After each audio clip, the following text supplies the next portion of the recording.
రండి, మరి ప్రశస్తమైనటువంటి సమయంలోకి వచ్చి ఉన్నాము. ఈరోజు వాక్య సందేశాన్ని మన మధ్యలో ఇమానియల్ పాస్టర్ గారు ఉన్నారు, అందజేస్తారు. పాస్టర్ గారు వందనాలండి. 6:10 వరకు మీకు సమయం ఉంటుంది. దేవుని వాక్య సందేశాన్ని అందజేయవలసిందిగా ప్రేమపూర్వక ఆహ్వానము. దేవునికి స్తోత్రం. చేరవచ్చిన వీళ్ళందరికీ ప్రభు నామములో శుభాభివందనాలు తెలియజేస్తూ ఉన్నా.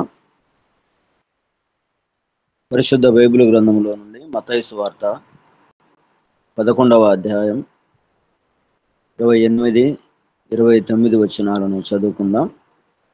ఈ దినం ఒక ఏర్పాట్లు చేయబడిన లేఖన భాగములో నుండి మత్తయి సువార్త 11వ అధ్యాయం 28, 29 వచనాలను మనం చదువుకుందాం. ప్రయాసపడి భారం మోయుచున్న సమస్త జనులారా, నా యొద్దకు రండి, నేను మీకు విశ్రాంతిని కలుగజేతును. నేను సాత్వికుడను, దీన మనసు గలవాడను గనుక మీ మీద నా కాడి ఎత్తుకొని నా యొద్ద నేర్చుకునుడి, అప్పుడు మీ ప్రాణములకు విశ్రాంతి దొరుకును. ఏలయనగా నా కాడి సులువుగాను నా భారము తేలికగాను ఉన్నది.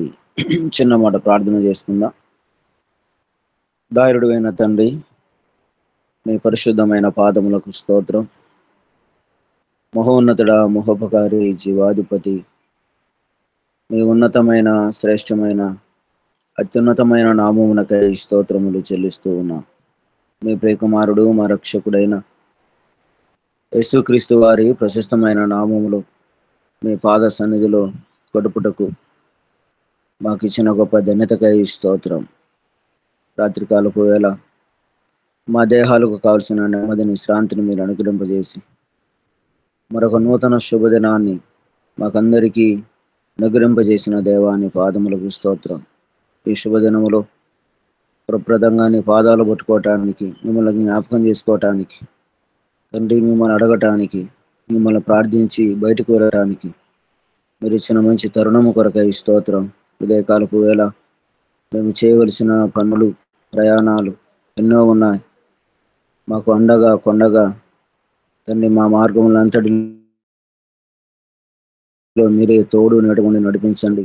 సాయంకాలం వరకు బలిష్టమైన రెక్కల నీడలో భద్రం చేయండి అయ్యా.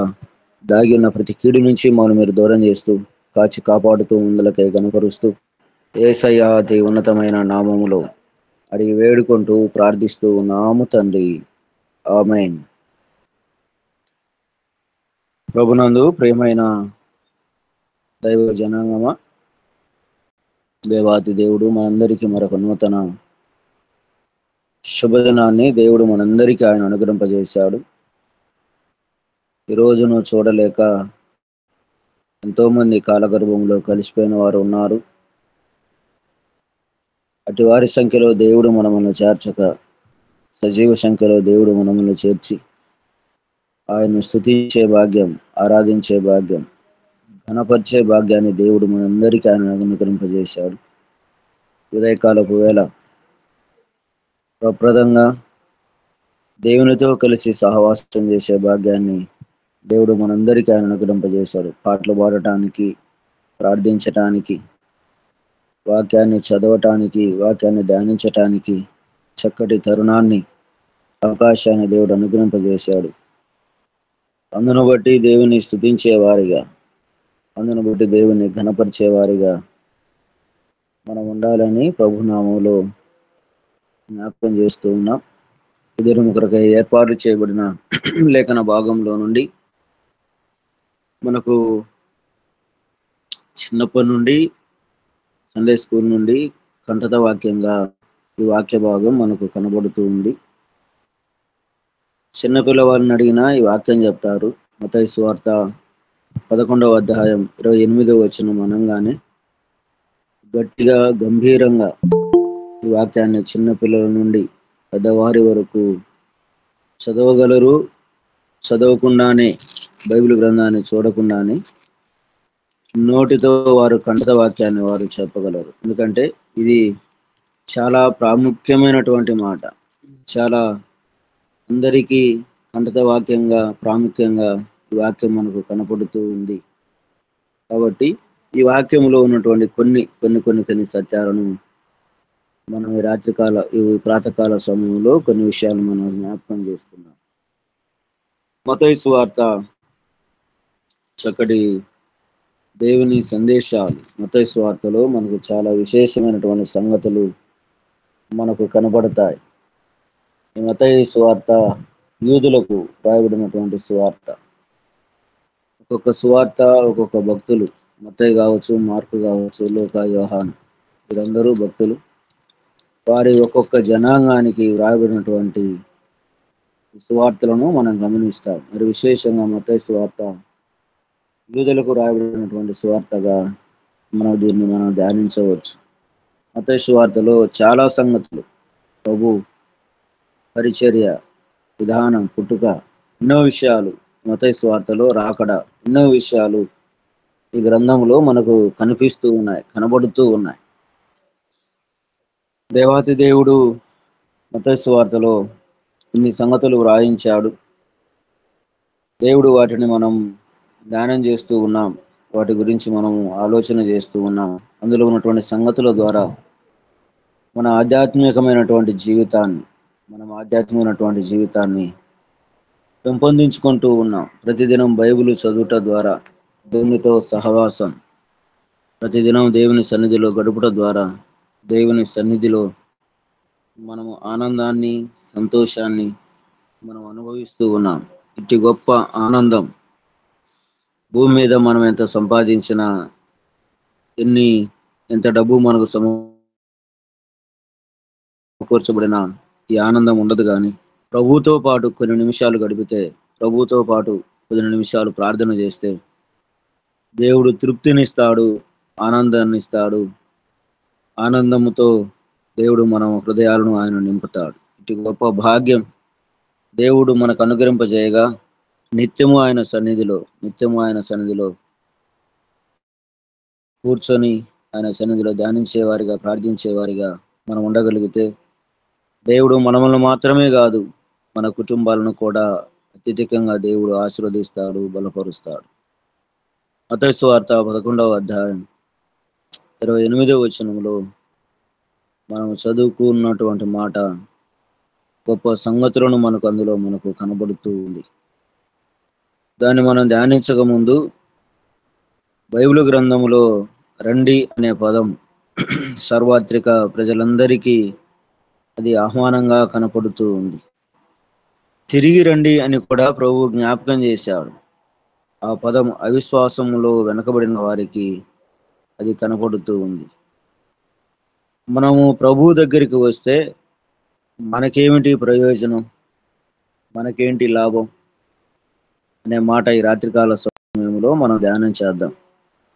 ప్రభు సన్నిధికి వచ్చుట ద్వారా, ప్రభు సన్నిధికి మనం వస్తే మనకేంటి ప్రయోజనం అనే మాటను గురించి మనం ఈ ఉదయకాలపు వేళ ధ్యానం చేద్దాం. మనం చదువుకున్నటువంటి లేఖన భాగంలో మత్తయి సువార్త 11వ అధ్యాయం 28వ వచనంలో, ప్రయాసపడి భారం మోయుచున్న సమస్త జనులారా నా యొద్దకు రండి, నేను మీకు విశ్రాంతిని కలుగజేతును. చక్కటి మాట. భూమి మీద ప్రతి మానవుడు, ప్రతి జీవి, ప్రతి పక్షి, జీవరాశులు, భూమి మీద నివసించే కొన్ని వేల జీవరాశులు ఉన్నాయి, పక్షులు ఉన్నాయి. అందులో మానవుడు ఉన్నాడు, కోట్ల కొలదిగా మానవుడు కూడా జీవిస్తూ ఉన్నాడు. ప్రతి జీవి, ప్రతి మానవుడు, ప్రతి పక్షి ఉదయకాలం లేచింది మొదలుకొని ప్రయాసపడుతూనే ఉన్నాడు. ఎలా సంపాదించాలి, ఎలా కుటుంబాన్ని పోషించుకోవాలి, ఎలా అనేటువంటి ఆలోచన ద్వారా మానవుడు భారము కలిగి, చూడండి మనం అక్కడ గమనిస్తూ ఉన్నటువంటి మాట, ఇలాగూ ప్రయాసపడుతూనే ఉన్నాడు. పుట్టింది మొదలుకొని జ్ఞానం వచ్చినప్పటి నుండి, యుక్త వయసు వచ్చినప్పటి నుండి, తను చేసే ఉద్యోగం కావచ్చు, తను చేసే వ్యాపారం కావచ్చు, తను చేసే పనులు కావచ్చు, ఏది ఏమైనా శక్తి ఉన్నంత వరకు ప్రయాసపడుతూనే ఉన్నాడు. ఆ ప్రయాస కొన్ని సంవత్సరాలు మాత్రమే. ఆ ప్రయాస కొన్ని సంవత్సరాలు మాత్రమే. బ్రతికినంత కాలం ప్రయాస పడుతూనే ఉన్నాడు. ఆ ప్రయాస కొద్ది కాలమే. కానీ ప్రభు అంటూ ఉన్నాడు, ఆ ప్రయాస కొద్ది కాలమే గాని నా యొద్దకు వస్తే మీకు నేను విశ్రాంతినిస్తాను. ఒక చక్కటి మాటను ప్రభు జ్ఞాపకం చేస్తూ ఉన్నాడు. ప్రయాసపడి భారం మోయుచున్న సమస్త జనులారా, నా యొద్దకు రండి, నేను మీకు విశ్రాంతిని కలుగజేస్తాను. అలాగూ శారీరకంగా కుటుంబ పోషణకై మానవుడు ప్రయాసపడుతూ ఉన్నాడు. చదువుకునేవాడు ప్రయాసపడుతూ ఉన్నాడు. ఉద్యోగం చేసేవారు ప్రయాసపడుతూ ఉన్నారు. కూలినాలి చేసుకునేవారు ప్రయాసపడుతున్నారు. ప్రతి మానవుడు, ప్రతి జీవి, ప్రతి పక్షులు ప్రయాసపడుతూనే ఉన్నాయి. అయితే దేవుడు అంటూ ఉన్నాడు, నా యొద్దకు రండి, నేను మీకు విశ్రాంతిని కలుగజేస్తా.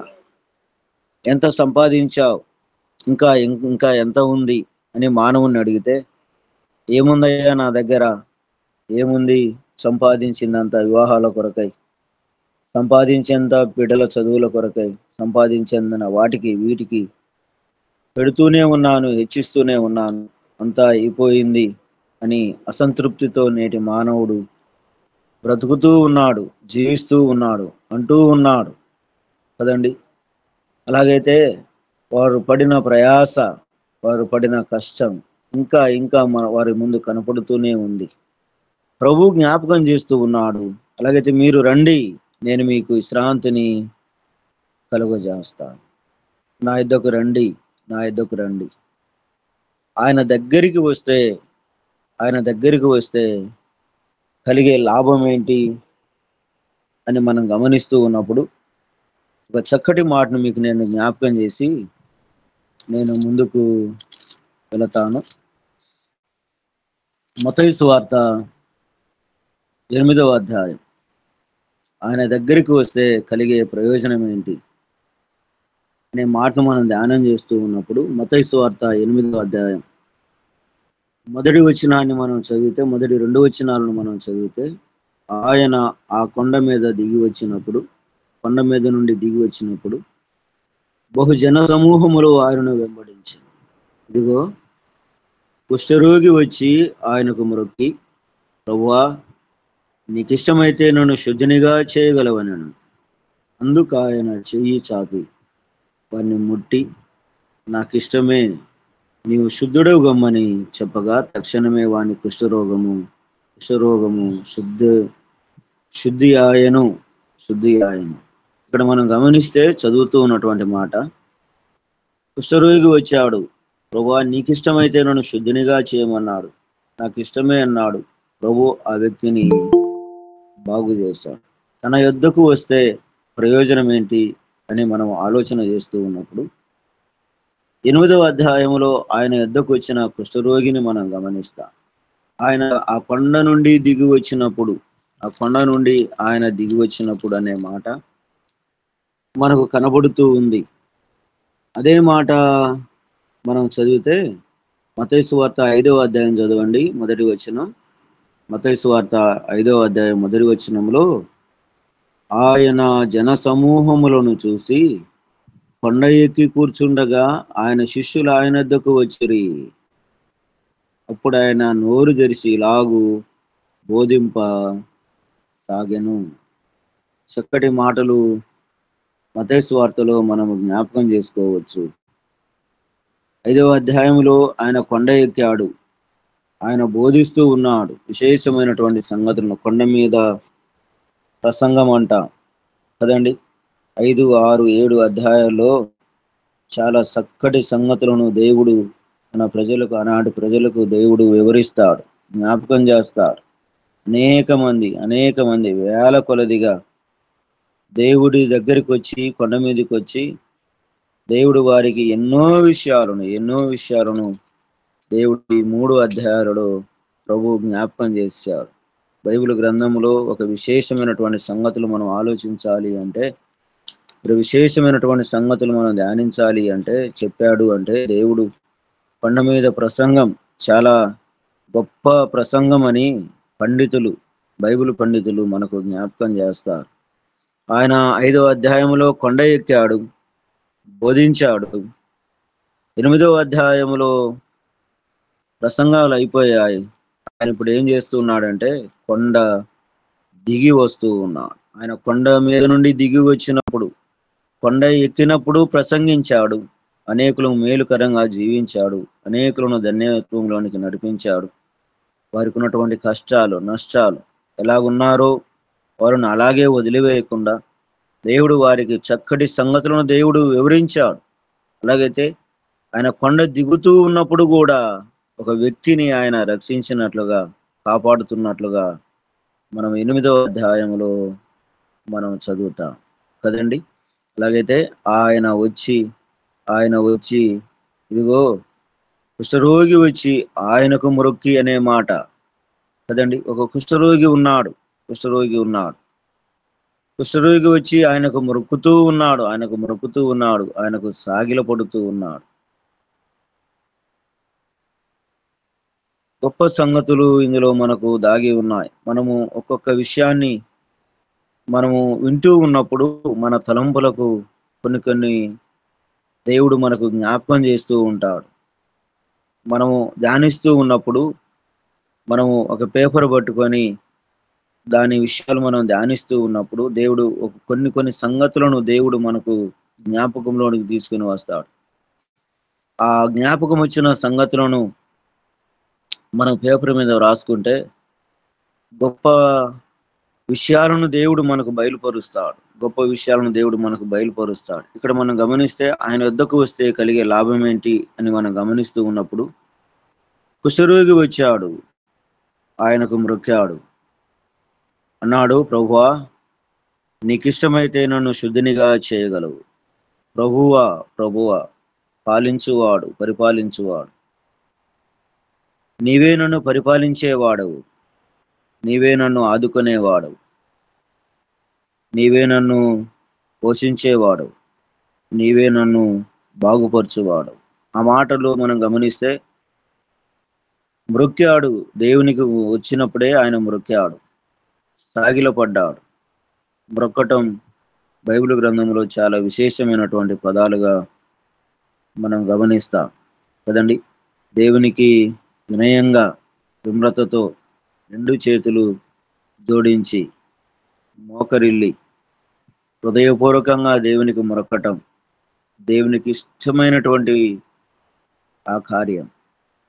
ఏ తలంపులు, ఏ ఆలోచనలు బయటికి రాకుండా పక్కన పెట్టి మనస్ఫూర్తిగా హృదయపూర్వకంగా చేతులు జోడించి మోకాలు వంచి శిరస్సు వంచి ప్రభువా నీవే నాకు ఆధారం, నీవే నాకు దిక్కు, నీవే నా ఆధారం అని ప్రభువుకు మొక్కితే దేవుడు ఆ మొక్కుబడిని బట్టి, సాగిలిపడిన విధానాన్ని బట్టి దేవుడు ఆ ప్రార్థనను దేవుడు ఆలకిస్తాడు, అంగీకరిస్తాడు. దేవుని సన్నిధిలో మొక్కటం విశేషమైనటువంటి సంగతులు. కుష్ఠరోగి వచ్చాడు, ఆయనకు మొక్కాడు. మొక్కటం ఒక వంతైతే ఆయన నోటి నుండి వచ్చినటువంటి మాట, ప్రభువా నీకిష్టమైతే నన్ను శుద్ధునిగా చేయగలవు. ప్రభువుని గ్రహించాడు, పరిశుద్ధుడని గ్రహించాడు, పాపాలను క్షమించేవాడిని గ్రహించాడు, శుద్ధుడు చేయగలిగినటువంటి ఆయన గ్రహించాడు, బాగుపరుస్తాడని గ్రహించాడు, నన్ను ఏ విధంలోనైనా రక్షిస్తాడు అని అతని నమ్మకము. కుష్ఠరోగే గాని బైబిల్ గ్రంథంలో మనం చదివితే, లేవియ కాండం అక్కడక్కడ మనం చదివితే కుష్ఠరోగి ఎక్కడ ఉండాలో, ఎక్కడ నివాసం చేయాలో, ఏం చెప్పాలో, ఏ పదాలు పలకాలో, ఏం మాట్లాడాలో అక్కడ మనం గమనించవచ్చు. అలాగైతే కుష్ఠరోగే గాని దేవుని సన్నిధికి వచ్చాడు, కుష్ఠరోగే గాని దేవునికి మొక్కాడు, కుష్ఠరోగే గాని ప్రభువాని నోరారా పలకటం అతడు దేవుడిచ్చినటువంటి గొప్ప భాగ్యం. ఈనాడు ఏ రోగం లేకపోయినా దేవుడు ఉద్యోగాలనిచ్చి, చదువునిచ్చి, ఉన్నతమైనటువంటి స్థానాలనిచ్చి, ఉన్నతమైనటువంటి ఇళ్ళనిచ్చి, ఉన్నతమైనటువంటి ఆశీర్వాదాన్ని ఇస్తే దేవుని మర్చిపోయినటువంటి వారు లేరా అంటే చాలా మందే భూమి మీద కనపడతారు. చాలా మందే దేవుని మర్చిపోయినటువంటి వారు కూడా చాలా మందే భూమి మీద కనపడదు. ఇంతకాలం దేవుడు ఆరోగ్యాన్ని ఇచ్చాడు, ఇంతకాలం దేవుడు ఆయుష్ను ఇచ్చాడు, ఇంతకాలం బిడ్డలను పోషించాడు, వృద్ధాప్యములో కూడా ఇంకా చల్లగానే దేవుడు చూస్తున్నాడు అంటే దేవుని కృప కాదా, దేవుని దయ కాదా, దేవుని సంకల్పం కాదా, దేవుడు నీడలో చూపిస్తున్న జాలి కాదా, కనికరం కాదా అని మనం ఒకంతగా ఆలోచించే వారిగా ఉండాలి. అలాగే అలాగ మొక్కటం దేవునికి ఇష్టమైనటువంటి విధానం, దేవునికి ఇష్టమైనటువంటి విధానం కదండి. దేవుని మందిరములో మొక్కాలి, ఇంటిలో మొక్కాలి, వీధిలో మొక్కాలి, ఎక్కడైనా మనం వెళుతున్న ప్రతి స్థలములో, నడకలో కావచ్చు, ప్రయాణములో కావచ్చు, మనము ఏ స్థలములో ఉన్న దేవుని మనం స్తుతించే వారిగా, దేవుని ఆరాధించే వారిగా మనం ఉండాలి. దేవుని మనం ఆరాధించే వారిగా ఉండాలి. ఇక్కడ కుష్ఠరోగి మొక్కాడు కానీ ఈనాడు ప్రజలు మొక్కలేకపోతూ ఉన్నారు, సాగిలపడలేకపోతూ ఉన్నారు. అవసరమైనట్లుగా, అవసరం వస్తే దేవుడు, అవసరం కాకపోతే ఏదో అన్నట్లుగా ఈనాడు మానవుడు జీవిస్తూ ఉన్నాడు, మనుషులు జీవిస్తూ ఉన్నారు. కుష్ఠరోగి వచ్చాడు, ప్రభువాని మొక్కాడు. అక్కడ ఉన్నటువంటి మాట, నీకు ఇష్టమైతే నన్ను శుద్ధునిగా చేయగలవు. ఈ మాటలో కూడా కొన్ని విషయాలు మనం ఆలోచన చేస్తే, ప్రభువా నీకిష్టమైతే, నీకిష్టమైతే, తన చుట్టూ అందరూ ఉన్నారు, తన చుట్టూ కుటుంబం ఉండవచ్చు, అందరూ ఉండవచ్చు, కానీ చూడండి ఎవరికి ఇష్టం లేనటువంటి వాడిగా బ్రతుకుతూ ఉన్నాడు. ఈనాడు కుష్ఠరోగానికి చాలా వైద్యం ఉంది, బాగుపడుతున్నటువంటి వారు ఉన్నారు. ప్రభుత్వం వారు అన్ని విధాలుగా వారిని సహాయం అందిస్తూ ఉన్నారు, ప్రోత్సహిస్తూ ఉన్నారు. మంచి మంచి వైద్యం ఉంది. ఆనాడు ఇంత వైద్యం లేదు. కుష్ఠరోగం వచ్చింది అంటే బయట వేయబడాలి, పారవేయబడాలి, ఊరికి బయట దూరంగా ఉండాలి. ఒక వ్యక్తి లోపలికి రావాలి అంటే భయంకరమైనటువంటి పరిస్థితులు ఆనాడు ఉండేవి. అరుచుకుంటూ రావాలి, ఎవరికి ముఖం చూపించకూడదు. చాలా విషయాలు, కఠినమైనటువంటి విధానం ఆనాడు కుష్ఠరోగికి ఉంది. ఈనాడు ఆ స్థితి లేదు. అందులో నుండి దేవుడు దూరం చేశాడు, బాగుపరిచాడు, బ్రతుకుతూ ఉన్నారు ఈనాడు. ఆ వ్యక్తి, ప్రభువా నీకిష్టమైతే అంటే, భూమి మీద నేను ఎవరికి ఇష్టం లేకుండా బ్రతుకుతూ ఉన్నాను, ఎవరికి ఇష్టం లేకుండా నేను జీవిస్తూ ఉన్నాను. కనిపించిన నా తల్లిదండ్రులు కావచ్చు, భార్య బిడ్డలు కావచ్చు, కుటుంబం కావచ్చు, నన్ను ప్రేమించిన కుమారుడు కావచ్చు, నన్ను ప్రేమించిన కుమార్తె కావచ్చు, ఇలాగ ఎన్నైనా మనం ఆలోచన చేయవచ్చు చూడండి, కుటుంబం ఉంది, కుష్ఠరోగం వచ్చింది, నానా అని పిలిచిన కుమార్తె, నానా అని పిలిచిన కుమారుడే తన దగ్గరికి వెళ్ళలేకపోతున్నాడు. కారణం అతనిలో ఉన్న కుష్ఠరోగమే. ఒకవేళ అతన్ని తాకితే, అతన్ని ముట్టుకుంటే మాకు కూడా వస్తుందేమో అనేటువంటి విధానం. అలాగైతే దాని గురించి మనం కొన్ని విషయాలు మనము ఆలోచన చేస్తే, కుష్ఠరోగం కనపడుతూ ఉంది కానీ, అలాగా వ్యక్తికి కనపడుతూ ఉంది కానీ, ఈనాడు మానవుడు పాపమనే కుష్ఠరోగముతో ఈనాడు జీవిస్తూ ఉన్నాడు, బ్రతుకుతూ ఉన్నాడు. పుట్టింది మొదలుకొని చనిపోయేంత వరకు పాపమనే రోగముతో, పాపమనే కుష్ఠరోగముతో మానవుడు జీవిస్తూ ఉన్నాడు. ఆ వ్యక్తికి ఉన్నటువంటి విధానాన్ని బట్టి ప్రభు దగ్గరికి వచ్చాడు. ప్రభువా నీకు ఇష్టమైతే నన్ను శుద్ధునిగా చేయగలవు అంటే, ప్రభు ఒకే ఒక్క మాట అన్నాడు, నాకిష్టమే నీవు శుద్ధుడవు గమ్మని చెప్పగా అనే మాట, నాకిష్టమే అని ఆ 3వ వచనంలో అంటాడు కదా. అందుకు ఆయన చెయ్యి చాపి వాణ్ణి ముట్టి నాకిష్టమే అనే మాట కనపడుతూ ఉంది. మామూలుగా అతన్ని తాకితే శరీరకంగా అతనిలో ఉన్నటువంటి కుష్టు రాదు అని కొంతమంది జ్ఞాపకం చేస్తారు, తెలియజేస్తారు.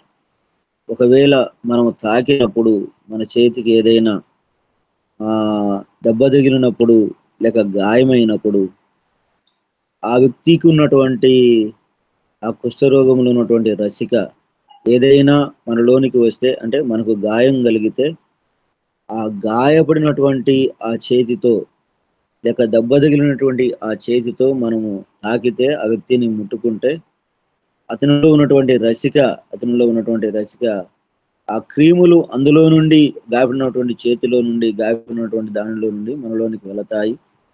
అలాగూ కుష్ఠరోగం వస్తుందని కొంతమంది డాక్టర్లు తెలియజేస్తారు. మామూలుగా అయితే రాదు అంటారు. అలాగూ వారిలో ఉన్నటువంటి దానిని మనం తాకితే అలాగ వస్తుందని కొంతమంది డాక్టర్లు తెలియజేస్తారు. ప్రభు ఇక్కడ జ్ఞాపకం చేస్తూ ఉన్నాడు. వాణ్ణి ముట్టి అందుకు ఆయన చెయ్యి చాపి వాణ్ణి ముట్టి నాకిష్టమే అన్నాడు. రోగస్తులను ఎవరు ప్రేమించగలరు? మరీ కఠినమైనటువంటి రోగం, కుష్ఠరోగం భయంకరమైనటువంటి రోగం. కుష్ఠరోగం భయంకరమైనటువంటి రోగం. భయంకరమైనటువంటి రోగములో ఉన్న వ్యక్తిని, భయంకరమైనటువంటి కుష్ఠరోగంలో ఉన్నటువంటి వ్యక్తిని, ఆ వ్యక్తిని ప్రభు ఏం చేశాడంటే చేయి చాపి వాడిని ముట్టి, కదండి, ఎంత ఘోర పాపినైనా దేవుడు క్షమిస్తాడు. ఎంత ఘోర పాపినైనా అపొస్తలుడైన పౌలు అంటాడు కదా, నేను పాపులలో ప్రధాన పాపిని. పాపులందరిలో అపొస్తలుడైన పౌలు తను తాను తగ్గించుకొని అంటాడు కదా, పాపులందరూ ఉన్నారు, భూమి మీద అందరూ ఉన్నారు, అటు వారిలో నేను పాపం చేసినటువంటి వారిలో ప్రధానమైనటువంటి వాడను, మొదటి వాడను అని అంటాడు. దేవుడు ఎవరినైనా ఆయన దగ్గరికి వచ్చినటువంటి వారిని క్షమించగలిగినటువంటి వాడు. ప్రభు ఇక్కడ జ్ఞాపకం చేస్తూ ఉన్నటువంటి మాట, నాకిష్టమే అని ఆయనను ముట్టి, నాకిష్టమేనయ్యా నీవు శుద్ధుడు కమ్మని చెప్పగా తక్షణమే వాని కుష్ఠరోగము శుద్ధి ఆయను. కదండి, ఇక్కడ మనం గమనిస్తూ ఉన్నటువంటి మాట, ఆ వ్యక్తి వచ్చాడు, నాకెవరు లేరయ్యా అన్నట్లుగా పలుకుతూ ఉన్నాడు. నీకిష్టమైతే అన్నాడు. ప్రభు అన్నాడు నాకిష్టమే. కదండి, నీకిష్టమైతే నాకిష్టమే అన్నాడు. ప్రభువుకు కష్టం కాదు, మానవులకు కష్టమే కదండి. ఒక రోగముతో ఉన్న తల్లిని, ఒక రోగముతో ఉన్న తండ్రిని, అన్నదమ్ములను వేరు చేసేవారు లేరా? వృద్ధాప్యం వచ్చింది, ఇక నువ్వు మా ఇంట్లో ఉండవలసినటువంటి పని లేదు, నిన్ను మేము పోషించలేం అనేటువంటి వారు లేరా అంటే భూమి మీద దండిగానే కనిపిస్తారు, ఎక్కువగానే కనిపిస్తారు కదండి. కనిపించిన తల్లిదండ్రులు, కనిపించిన అన్నదమ్ములను దూరం చేసుకునే ప్రజలు లేరా? కుటుంబ సభ్యులు లేరా అంటే చాలా మందే ఉన్నారు. కనిపించినటువంటి వారు, కలిసిమెలిసి బ్రతికినటువంటి వారు, ఒక కుటుంబముగా అన్యోన్యంగా బ్రతికినటువంటి వారే ఒకప్పుడు. అయితే వారికి ఏదో ఒకటి వచ్చింది, వారిని ప్రేమించకుండా ఆ శ్రమలో, ఆ బాధలో, ఆ రోగంలో వారికి చెయ్యి అందించకుండా, ఆప్యాయంగా మాట్లాడకుండా, ఇక మాకు మీకు ఎలాంటి సంబంధం లేదు అనేటువంటి వారు ఉన్నారు ఈనాడు. చాలా మందే కనపడతారు. ప్రభుకి ఇష్టం. అన్నదమ్ములు విడిచిన, అక్క చెల్లెలు విడిచిన దేవుడు చేరదీసేవాడు. నేనున్నాను అని తన చెయ్యి చాపేవాడు. నేనున్నాను అని మనకు ధైర్యం చెప్పేవాడు. నేను ఉన్నాను అని మన వెన్నుదట్టి మనము నడిపించేవాడు. నేను ఉన్నాను అని మన మార్గంలో మనకు ముందుగా ఉండి మనకు మార్గాన్ని చూపించేవాడు. ఆకలయ్యిందా అన్నం పెట్టేవాడు కదండి. ఇంత ప్రేమ కలిగినటువంటి వాడు దేవాతి దేవుడు. మత్తయి సువార్త 8వ అధ్యాయంలో మనం చదువుతూ ఉన్నాం కదా, అయ్యా నాకు అందరూ ఉండవచ్చు, నేను ఎవరికి ఇష్టం లేనటువంటి వాడిగా బ్రతుకుతూ ఉన్నాను. ఎవరికి నన్ను ఇష్టపడేవారు ఒకప్పుడు ఇష్టపడ్డారు, కానీ నాడు ఇష్టపడేవారు లేరయ్యా. కానీ నీకు ఇష్టమైతే నన్ను శుద్ధినిగా చేయగలవు అంటే ప్రభు ఆ వ్యక్తిని బాగు చేసి వెళ్ళమన్నాడు. ఆ కింది వచనాల్లో మనం చదవవచ్చు. ఆ విషయాలు మనకు తెలుస్తూ ఉన్నాయి కదండి. ప్రయాసపడి భారం మోయుచున్న సమస్త జనులారా, నా యొద్దకు రండి, నేను మీకు విశ్రాంతిని కలుగజేస్తాను, విశ్రాంతిని కలుగజేస్తాను. దేవుడు విశ్రాంతిని దేవుడు అనుగ్రహింపజేశాడు. చూడండి మరలా మత్తయి సువార్త 10వ అధ్యాయం 11వ అధ్యాయంలోనికి మనము వస్తే ఇక్కడ చాలా విశేషమైనటువంటి సంగతులు మనకు దాగి ఉన్నాయి. సమస్య జనులారా నా యొద్దకు రండి, నా యొద్దకు రండి. ఆయన దగ్గరికి వస్తే ఆయన బాగు చేశాడు. బైబిల్ గ్రంథంలో నేను మీకు విశ్రాంతిని కలుగజేతును. సమాధానం లేక, విశ్రాంతి లేక, శాంతి లేక, నెమ్మది లేక ఎంతో మంది ఈనాడు ప్రజలు బాధపడుతూ ఉన్నారు. కోట్ల రూపాయలు డబ్బు ఉంది, ధనము ఉంది, చక్కటి ఇల్లు ఉన్నాయి, చక్కటి కార్లు ఉన్నాయి, సౌకర్యవంతమైనటువంటి విలాసవంతమైనటువంటి జీవితం ఉంది. విలాసంగా జీవించేవారు లేరా అంటే నాడు ఉన్నారు, కానీ వారికి ఏమి లేదు, నెమ్మది లేదు, విశ్రాంతి లేదు. కడుపు నిండా తినటానికి ఉంది, కానీ కడుపు నిండా తినలేరు. కంటి నిండా నిద్రపోలేరు. మంచి మంచి సోఫా సెట్లు ఉన్నాయి, మంచి మంచి మంచాలు ఉన్నాయి. పడుకుంటే నిద్ర రాదు. అన్నం తిందామన్నా వారికి ఆకలి వేయదు. చాలా మంది ఉన్నారండి, కష్టపడి సంపాదించారే గాని సుఖంగా పడుకోలేరు, సుఖంగా జీవించలేరు. విశ్రాంతి లేదు, నెమ్మది లేదు కదండి. అలాగైతే ప్రభు అన్నాడు, నా దగ్గరికి రండి, నేను మీకు విశ్రాంతిని అనుగ్రహింపజేస్తా, విశ్రాంతిని కలుగజేస్తాను. పాప భారముతో జీవిస్తున్నా ఓ మానవుడా, ఓ మనిషి, ఓ సహోదరుడా, సహోదరి, ఇంకా ఎంతకాలం పాప భారముతో జీవిస్తా? ప్రభు ఉన్నాడు నిన్ను ఆదుకోవటానికి. ఆయనకు చేయిస్తే, ఆయన దగ్గరికి వస్తే, ఆయన చేయి చాపి నిన్ను తాకి నీ దేహంలో ఉన్న పాపాన్ని దూరం చేస్తా. పాపం అవమానాన్ని తీసుకొని వస్తూ ఉంది, పాపం నరకానికి తీసుకొని వెళుతూ ఉంది, పాపం మనిషిని పాతాళంలోనికి తీసుకొని వెళుతూ ఉంది. అటు పాప శాపములో నుండి దేవుడు విడిపించటానికి, నీకు నెమ్మదినివ్వటానికి, విశ్రాంతినివ్వటానికి ఈ లోకానికి ఆయన వచ్చాడు కదండి. బైబిల్ గ్రంథంలో మనం చదివితే ఆయన గురించినటువంటి మాటలు ఎన్నో ఉన్నాయి. ఆయన పరిశుద్ధుడు, ఆయన నిరంతరము స్తోత్రార్హుడు, ఆయన నిరంతరము జీవించేవాడు, పరలోకములో దేవదూతల చేత నిత్యము స్తుతించబడుతున్నటువంటి వాడు. యెషయా గ్రంథం 6వ అధ్యాయంలో మనం చదువుతాం. నిత్యము ఆరాధించబడుతూ ఉన్నటువంటి దేవుడు, అట్టి భాగ్యాన్ని వదిలిపెట్టి దేవుడు భూమి మీదకి వచ్చాడు. నన్ను ప్రేమించాడు. లోకములో ఉన్న 800 కోట్ల ప్రపంచ జనాభాను దేవుడు ప్రేమించాడు. ప్రతి మానవుణ్ణి దేవుడు ప్రేమించాడు కాబట్టి వాటినన్నిటినీ దేవుడు పక్కన పెట్టి భూమి మీదకి వచ్చాడు. ఎందుకు అంటే నెమ్మది లేని మానవునికి నెమ్మదినివ్వటానికి, విశ్రాంతి లేని మానవునికి విశ్రాంతినివ్వటానికి, శాంతి లేని మానవునికి మనుషులకు శాంతినివ్వటానికి, ప్రేమ లేని మానవునికి ప్రేమను అందించటానికి లోకానికి వచ్చాడు. నేను మీకు విశ్రాంతిని కలుగజేస్తాను.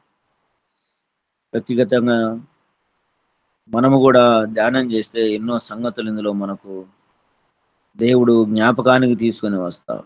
చూడండి 8వ వచనం, 29వ వచనం, నేను సాత్వికుడను, దీన మనసు గలవాడను గనక మీ మీద నా కాడి ఎత్తుకొని నా యొద్ద నేర్చుకొనుడి కదండి. ఆయన యొద్దకు వస్తే ఆయన చేర్చుకుంటాడు, ఆయన యొద్దకు వస్తే ఆయన నేర్పిస్తాడు. ఆయన వద్దకు వచ్చిన కుష్ఠరోగి బాగుపడ్డాడు, చేర్చుకున్నాడు, రోగాన్ని బాగు చేసి నెమ్మదినిచ్చి దేవుడు ఆ వ్యక్తిని పంపించాడు. ఆయన వద్దకు వస్తే ఆయన చేర్చుకుంటాడు, ఆయన వద్దకు వస్తే నెమ్మదినిస్తాడు. పాప శాపముల చేత మగ్గిపోయి అందులో నుంచి రాలేకపోతున్న ఓ సహోదరుడా, సహోదరి, ఈ ప్రాతకాల సమయంలోనైనా ప్రభు చేరదీస్తూ ఉన్నాడు. దేవుడు పిలుస్తూ ఉన్నా, ప్రయాసపడి భారం వచ్చున్న సమస్త సహోదరుడా, సహోదరి, నా దగ్గరికి రా, నేను మీకు విశ్రాంతిని అనుగ్రహింపజేస్తా. ఆయన ఎలాంటి వాడు? నేను సాత్వికుడను, దీన మనసు గలవాడును గనుక మీ మీద నా కాడి ఎత్తుకొని నా యొద్ద నేర్చుకొనుడి. నేర్చుకొనుడి. ఒక కాడి మోయాలి అంటే జత ఎద్దులు కావాలి, 2 ఎద్దులు కావాలి. ఒక ఒక ఒక ఎద్దు కాడిని మోయలేదు. ఒక కాడిని మోయాలి అంటే అటుపక్క ఒక ఎద్దు, ఇటుపక్క ఒక ఎద్దు అవసరం. కానీ ప్రభువు ఇక్కడ జ్ఞాపకం చేస్తూ ఉన్నాడు, నా కాడి ఎత్తుకొని నా యొద్ద నేర్చుకొనుడి కదండి. అయితే ఇక్కడ మనము ఆలోచన చేస్తే ఆయన ఒకవైపు కాడి మోస్తాడు, ఒకవైపు ఉంటాడు, మనల్ని ఒకవైపు పెడతాడు. భారం ఆయన మోస్తాడు, మనకు తేలిక చేస్తాడు. ఇద్దరము ఒకవైపు ఉండవచ్చు, ప్రభు ఒకవైపు, మనం ఒకవైపు ఉండవచ్చు. కానీ ఆ భారము దేవుడు ఏం చేస్తాడు అంటే ఆయనే మోస్తాడు, ఆయనే మోస్తాడు, మనకు సులువును చేస్తాడు. నా దగ్గరికి వచ్చిన వారిని ఎంత మాత్రమును విడువనని దేవుడు జ్ఞాపకం చేశాడండి. విడువనని దేవుడు జ్ఞాపకం చేశాడు. ఆయన అందుకే ఆయన మోసే కాడి, మన మీద పెట్టిన కాడి సులువు చేస్తాడు. ఇంతకాలం ప్రభు సన్నిధికి రాక, ప్రభుకు దూరంగా ఉంటూ నీవే కుటుంబ భారాన్ని మోస్తూ ఉన్నావా? మోయలేకపోతూ ఉన్నావా? భారం ఎక్కువైందని అనుకుంటూ ఉన్నావా? నిరాశ చెందుతూ ఉన్నావా? నిస్సృతితో ఉన్నావా? ఇంకా నా భారాన్ని ఎవరు తేలిక చేయగలరు?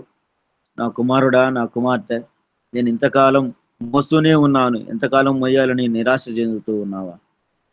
ప్రభు సన్నిధికి రా, ప్రభు సన్నిధిలో మోకరిల్లు. ప్రభు సన్నిధికి వస్తే నీ భారం ఆయన తేలిక చేస్తా. ఒకవైపు ఆయన మోస్తాడు, ఒకవైపు నీ మీద పెడతాడు. కానీ భారమంతా ఆయనే మోస్తాడు, ఆయనే మోస్తాడు. సులువు చేస్తాడు, సులువు చేస్తాడు. కింది వచనంలో మనం చదివితే, ఏలయనగా నా కాడి సులువుగాను నా భారం తేలికగాను ఉన్నది. మనం మోస్తూ ఉన్నప్పుడు మనకు భారం అనవచ్చు. మనం ఆలోచన చేస్తూ ఉన్నప్పుడు, అయ్యో చదువులకి ఇంత అవసరమే, ఇల్లు కట్టడానికి ఇంత అవసరమే అని మనం ఆలోచన చేస్తూ ఉన్నప్పుడు ముందుగా ఆ భయం మనకు కలుగుతూ ఉంది. ఇంత నేను చేయగలనా, ఇంత నేను కట్టగలనా, ఇంత చదివించగలనా అని మనం అనుకోవచ్చు. కానీ ప్రభు పాదాల ముందు పెట్టినప్పుడు, ప్రభు పాదాల ముందు దాన్ని పెట్టినప్పుడు ప్రభు తేలిక చేస్తాడు, ప్రభు సులువు చేస్తాడు. ఎందుకంటే ఆయన మీద మనం పెట్టినప్పుడు. ఇంకా చాలా విషయాలు ఉన్నాయండి. యెషయా గ్రంథం 1వ అధ్యాయం 18వ వచనంలో రక్షణనిస్తాడు ఆయన దగ్గరికి వస్తే. యెషయా గ్రంథం 55:1లో తృప్తినిస్తాడు. మార్కు సువార్త 10:14లో పరలోక రాజ్యాన్ని ఇస్తాడు. యెషయా గ్రంథం 55:3లో దేవుడు కృపనిస్తాడు. ఆయన దగ్గరికి వస్తే విశ్రాంతి దొరుకుతుంది, రక్షణ దొరుకుతుంది, తృప్తి దొరుకుతుంది, పరలోక రాజ్యం దొరుకుతుంది, కృప దొరుకుతూ ఉంది. ఆయన దగ్గరికి రాగలవా ఈ ప్రాతకాల సమయంలోనైనా? ఆయన దగ్గరికి వచ్చి, దేవా నన్ను క్షమించు అంటే ఆయన దగ్గర క్షమాపణ ఉంది, ఆయన దగ్గర కృప ఉంది, ఆయన దగ్గర సంపూర్ణ విమోచన ఉంది. నువ్వు వచ్చేది ఆలస్యం, నువ్వు అనేది ఆలస్యం, నీ మాట అనేది ఆలస్యం. ప్రభువా అని పిలిస్తే ఆయన పలికేవాడు, నేనున్నాను అని నిన్ను వెన్నుదట్టేవాడు, నీ చేయి పట్టుకొని నడిపించేవాడు. ఆయన దగ్గరికి వచ్చి మోకరిల్లి ప్రార్థన చేస్తే ఆ ప్రార్థన దేవుడు వింటాడు. ఆ ప్రార్థనకు చక్కటి జవాబును, సమాధానాన్ని దేవుడు అనుగ్రహింపజేస్తాడు. కుష్ఠరోగి వచ్చాడు, బాగుపడ్డాడు. ఆయనలో ఉన్న వేదన, బాధ, భారం, ఆవేదన, ఆందోళన మొత్తాన్ని దేవుడు దూరం చేశాడండి. ఇప్పుడు అతనిలో ఉన్న, అతని మనసులో ఉన్న, హృదయంలో ఉన్న అదంతా ఏంటి అంటే ఆవేదన దూరమైంది, ఆనందాన్ని దేవుడు ఇచ్చాడు. దిగులు దూరమైంది, సంతోషాన్ని ఇచ్చాడు. అన్నిటినీ వదిలివేసుకున్నాడు, తృప్తిగా తాను బ్రతకటానికి సిద్ధపడి ఉండవచ్చు. అలాగే ప్రాతకాల సమయంలో ఆయన దగ్గరికి వచ్చి భారాన్ని ఆయన ముందు పెడితే, నీ భారాన్ని, నా భారాన్ని ఆయన ముందు పెడితే మనకేం దొరుకుతుంది? శాంతి దొరుకుతుంది, సులువు దొరుకుతుంది, తేలిక దొరుకుతుంది. మన హృదయాలకు దేవుడు నెమ్మదినిస్తాడు, సమాధానాన్ని ఇస్తాడు, శాంతినిస్తాడు. నెమ్మది కలిగి జీవించు, సమాధానము కలిగి జీవించు అని ప్రభు మనలను ఆయన వెన్నుదట్టి నడిపిస్తాడు. అట్టి గొప్ప ధన్యత్వములోనికి, అట్టి గొప్ప భాగ్యములోనికి దేవుని సన్నిధిలో నడిపించాలని, నడిపిస్తూ ఉన్నటువంటి దేవుని హృదయపూర్వకంగా ఇంకా ఆరాధించాలని, మహిమపరచాలని జ్ఞాపకం చేసుకుంటూ ఈ సమయం ఇచ్చినటువంటి యేసు వైపు చూస్తూ అనే కార్యక్రమం ద్వారా నడిపిస్తున్నటువంటి దైవజనులు దండాజయ్య గారికి, వారి కుటుంబానికి, చేరవచ్చిన మీకందరికీ ప్రభు నామములో శుభావి వందనాలు తెలియజేస్తూ ఈ మాటలు నేను ముగిస్తూ ఉన్నాను. అందరికీ వందనాలండి. ఆమేన్, ఆమేన్. వందనాలండి అయ్యగారు. పాపులనందరినీ తన దాపున చేర్చుటకై ప్రాణము దానముగా తన ప్రాణమునిచ్చెనుగా, మరణపు ముల్లును విరచి విజయమునిచ్చెనుగా. ఇది ఏ సమయంబు రండి, యేసుని చేరండి, ఇక సమయము లేదండి, రండి యేసుని చేరండి. ప్రయాసపడి భారం మోసుకొనుచున్న సమస్తమైన వారలారా, ఏమి భారము మోయిచున్నారు? ప్రయాసపడిన అందరూ, సర్వజీవులు, పశువులు, పక్షాదులు అందరూ భారము కింద నలిగిపోతున్నారు. అందరూ ప్రయాసపడుతున్నారు. పాపమును పరిహరించే మార్గము యేసు దగ్గర ఉన్నది.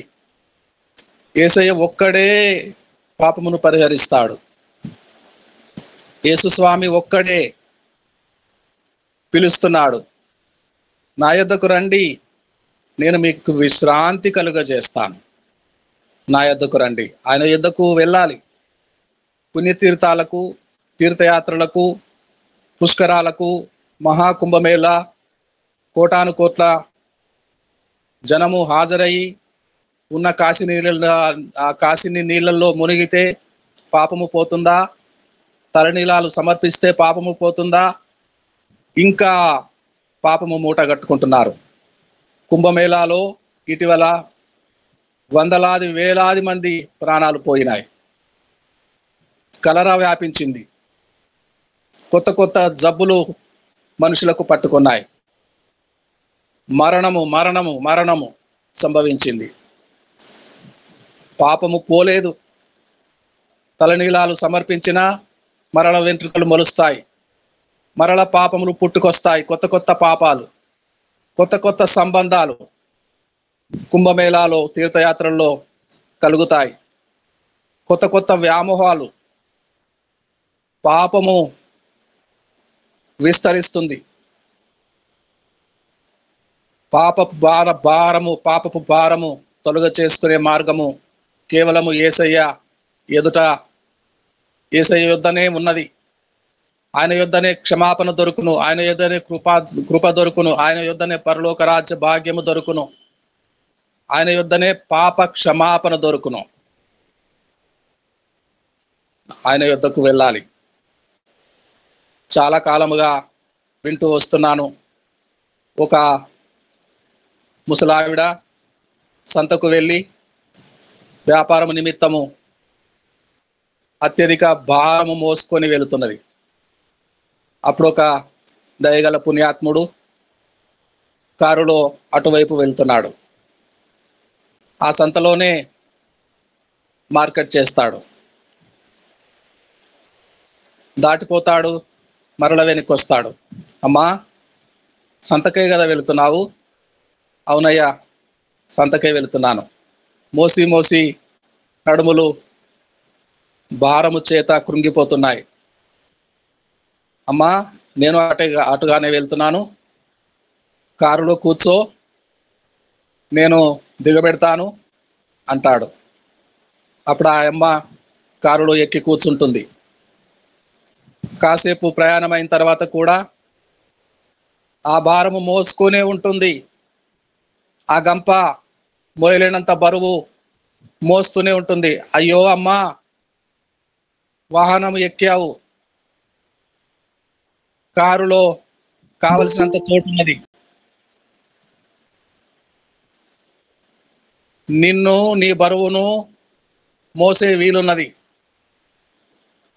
పక్కకు దించుకో. రక్షణ ఓడలో కావలసినంత చోటున్నది. రక్షణ ఓడ మనలను, మన బరువులను మోసే సామర్థ్యం ఉన్నది. నాగటికి ఒకవైపున యేసు, ఒకవైపున మనము. అయితే సర్వభారమును మోసే యేసయ్య, మన భారము తేలికగా చేసే యేసయ్య, మనకు పరిహారం ఇచ్చే యేసయ్య, ఉచితముగా పరిహారము పొందే వీలు, మనలను, మన పాపములను మోసే యేసయ్య. రక్షణ ఓడలో, రక్షణ కారులో, వాహనములో ఎక్కిన తర్వాత కూడా ఆయమ్మ భారముతో, బరువుతో, మోయలినంత బరువుతో కృషించి బాధపడుతున్నది. మనలను మోసే వాహనము, మనము ప్రయాణము చేస్తున్న రక్షణ ఓడ మనలను, మన పాపములను అవలీలగా మోయగలిగే వీలున్నది. కనుక రండి, పుణ్యతీర్థాలకు, తీర్థయాత్రలకు, పుష్కరాలలో మునిగి ఏ విధము చేతనైనను పాప పరిహారము పొందే వీలు లేదు. కేవలము కనికరమూర్తి యేసు స్వామి మాత్రమే విశ్రాంతినియగలడు. విశ్రాంతినిచ్చేడు చోటు యేసు సన్నిధి. దేవునికి స్తోత్రం కలుగునుగాక. చాలా చక్కని వాక్యము జ్ఞాపకం చేసిన, స్మరణకు తెచ్చిన పులుకూరి ఇమ్మానుయేల్ గారు దైవజనులకు వందనాలండి. వందనాలు సార్. వరబాబు పైడే గారు ఉన్నారు మన మధ్యలో. ఒక మాట ప్రార్థన చేస్తారు, ముగింపు ప్రార్థన. విజయనగరం నుండి దైవజనులు పైడే గారు. వందనాలండి. వందనాలండి. ఒక మాట క్లుప్తముగా ప్రార్థన చేస్తారా? చేస్తానండి. పరిశుద్ధుడు అయిన పరలోక తండ్రి, సర్వలోక పాప భారమును మోయుచున్న మా మహోన్నతుడా, మా కొరకు పరమును వీడి భూలోకమునకు తెంచి మా పాప భారమును భరించిన దేవా, ప్రభువా, మా మీద నుండి పాపమును, శాపమును తొలగించి మమ్మలను విమోచించిన మా విమోచకుడా, మీ విమోచనను, మీ విడుదలను, మీ రక్షణను మేము పొందుకున్న భాగ్యమును మాకు అనుగ్రహించినందులకు మీకు స్తోత్రములు చెల్లించుకొనుచున్నాం.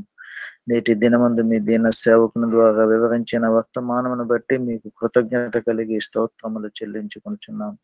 మీ దీన సేవకుని పరిచర్యను బహుగా ఫలింపచేయండి తండ్రి, మీకు స్తోత్రములు. ఆయన వినిన ప్రతి వారిని మీ చేతులకు అప్పగించుకుంటున్నాం. ఉదయకాలపు దీవెనలతో ఆశీర్వదించండి. దినమంతా మీ రెక్కల చాటున భద్రపరచండి. ఆయన యేసు వైపు చూచే అధినేతలను మీ చేతులకు అప్పగించుకొనుచున్నాం. భారముతో ఆయన అనేక మందిని మీ వైపు ఆకర్షించుట కొరకు, యేసు వైపు చూపించుట కొరకు వారు పడుచున్న ప్రయాసను ప్రభావం మీరు చూచుచున్నారు.